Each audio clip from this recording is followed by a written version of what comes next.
with an ex-WWE star accused and more. This is Wrestling Rambles. My name is John, and you're watching the Wrestling Report. Before we move on, make sure you subscribe to Wrestling Rambles with notifications on, and don't forget to like the video.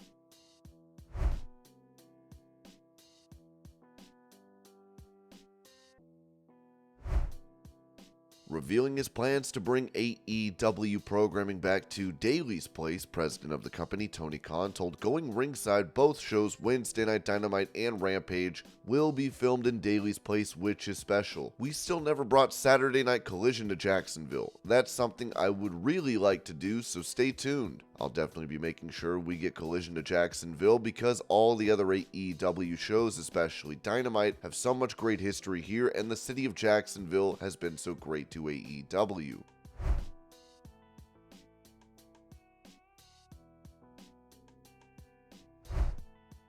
Asked how CM Punk would have done in WWE during the Attitude Era, Kurt Angle said this on his podcast. Yeah, I think he would have fared well. He might have gotten beaten up by Bob Holly. Punk has a little bit of a reputation of, not agreeing with everything, but I will tell you this. He's very talented. He cuts incredible promos, and I think he would have done really well in the Attitude Era. He's doing something right.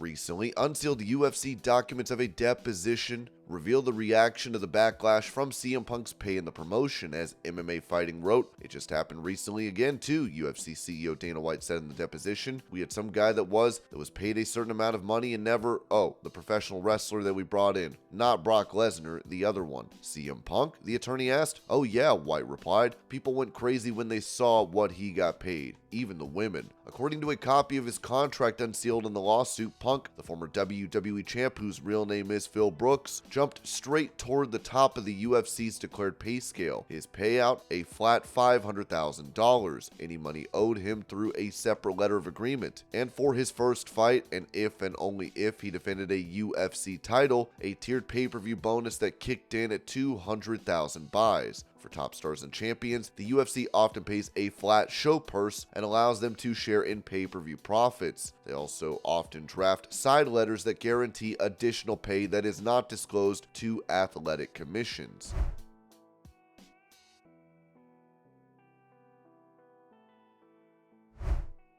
Mentioning a goal she has for this year, Bianca Belair posted this to Instagram. You can't rewrite history, but I'm about to recreate it. Royal Rumble 2024 2 times.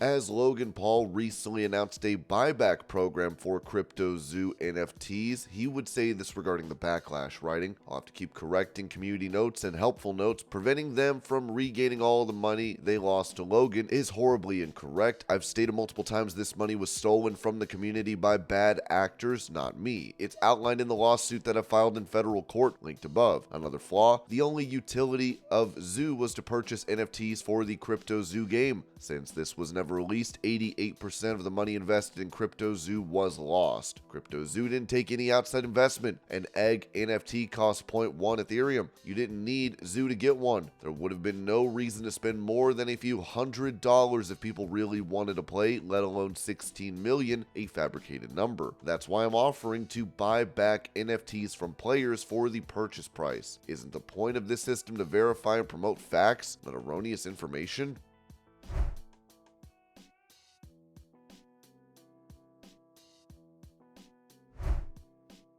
After wrestling for APC in France, former WWE star Mustafa Ali said this about the challenges he's faced. I've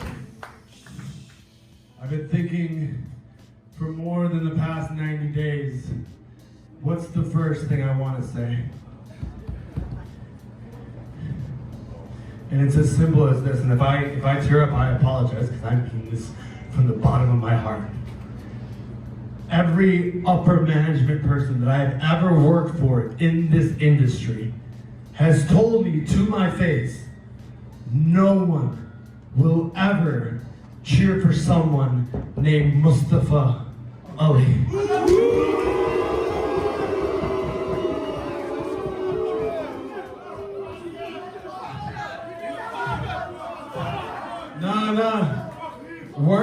even better than fuck them, show them.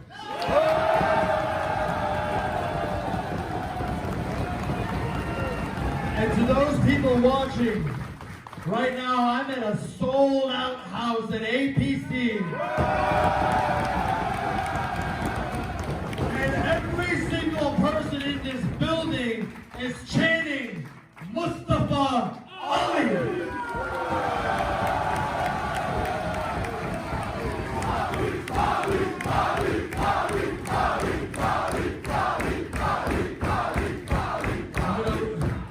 I'm gonna leave the ring tonight with one more note, and this is what I want in the industry. I want change in the industry. I want guys that are at a certain level to reach down and pull people up. The young man that I just shared the ring with, let me tell you something. I have been in the ring with Rey Mysterio. I have been in the ring with AJ Styles, Randy Orton. You name them, I've been in the ring with them, and you, my good men, are just as good as them.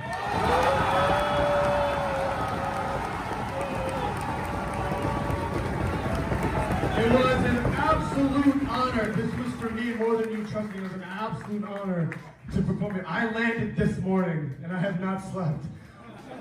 And I don't give a shit, because this gives me life. Thank you all. Good night.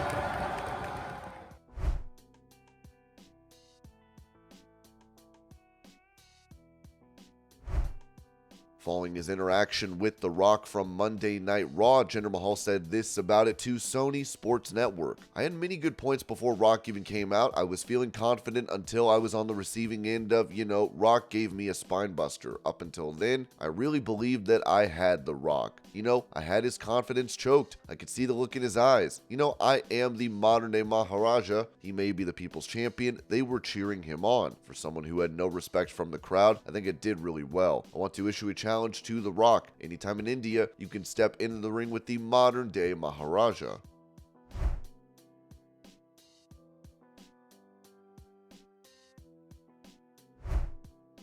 Speaking about The Rock's previously mentioned WWE return, Ryback touched on a comeback to the company, saying on his YouTube channel, The Rock has just shattered WWE social media record with over 171 million views. This record was previously set by one CM Punk, aka Fragile Phil, with his return at Survivor Series. To his credit, 105 million views is pretty good. It's not great, but it's pretty good. But The Rock has just come in and completely smashed that record to pieces. With all of this, the bar has been set, the groundwork has been laid, and a lot of people are talking, from the lowest of the low marks all the way to the best fans in the world. And what everybody's talking about is for the greatest return of all time this year, for when finally, the big guy Ryback returns home. And when I return home, I'm going to retire that piece of Bill Goldberg once and for all.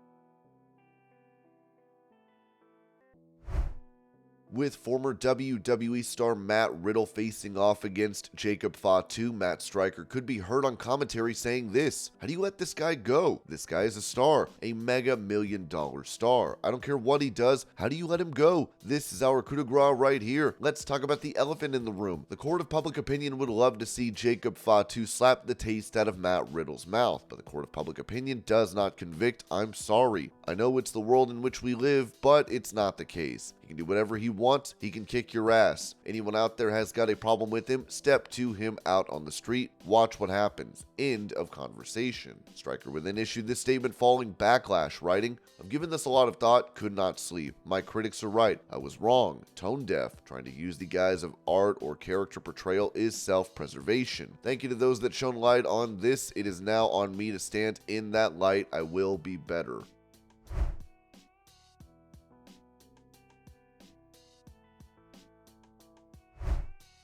Sticking with Matt Striker, during the recent controversy he stirred up, a woman posted this to X, writing, "I once had to push Striker off of me when he tried to put his hand down my jeans at an indie show years ago, because he was cool with one of my friends and thought that was enough of a go-ahead. None of this remotely surprises me."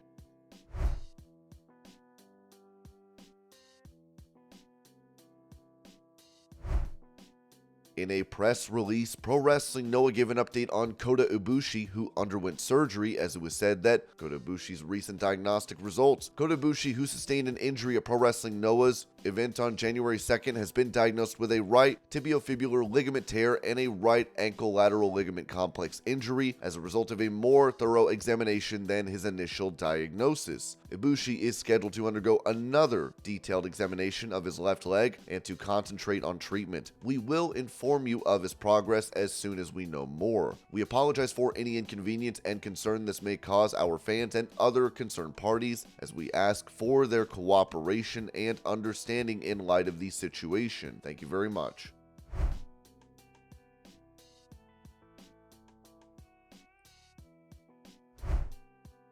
During a Q&A for PW Insider, Mike Johnson was asked about a rumor of Mercedes Mone being offered $5 million a year by AEW, to which he said, "First off, I can't confirm the reports, so I can't say that there is any truth to it. There are a lot of bad reporters in the world today. With that said, I think that Mercedes is great for sure. I think if Tony will pay her that, she'd be crazy not to take it if she can get it guaranteed, even if AEW goes under. From Tony's perspective, I think it's a ridiculous amount of money to spend on someone who will not instantly double your business, and honestly, there may not be anyone out there that could do that, but as mentioned above, Tony loves to collect wrestlers, so it wouldn't shock me if he did it." And this was your pro wrestling news update. I hope you're all having a great day. Thank you so much for watching, and I will see y'all later.